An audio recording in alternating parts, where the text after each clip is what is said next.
అమ్మవారి యొక్క కథ, బెజవాడలో వెలిసిన కనకదుర్గమ్మ పాట ఎలా వెలసింది, ఎలా తానకమయ్యింది, విజయవాడలో ఎంత అభివృద్ధి అవడానికి విజయదుర్గే కారణమంటారు.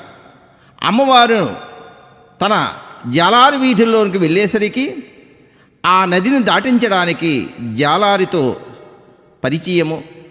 జాలారి అమ్మవారిని తెలుసుకోలేక ఇష్టపడతాడు. ఇటువంటి సన్నివేశమే ఈ అమ్మవారి యొక్క కథ. ఈ కథని ఎవరైతే వింటారో, పాడుతారో సకల దోషంలో నివృత్తం అవుతాయని పెద్దలు వాచ.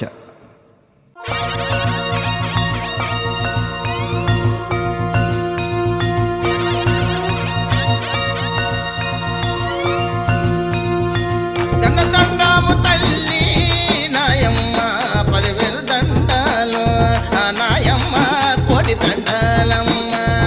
నాయమ్మ దండాలు పెట్టుకుంటే నాయమ్మారో దర్శనమిచ్చేటి, నాయమ్మారో దండాలు పెట్టుకుంటే నాయమ్మారో ధనధాన్యాలు ఇచ్చేటి, నాయమ్మారో దండిగా ఇస్తాది. నాయమ్మారో దక్షిణ భాగములో నయంవారో దేవతగా వెలసింది.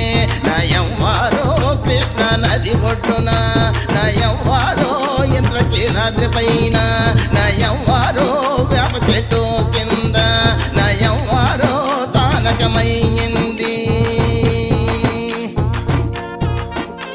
దక్షిణ భారతదేశములో బెజవాడలో వెలిసిన కనకదుర్గమ్మ వెలిసింది. శక్తి స్వరూప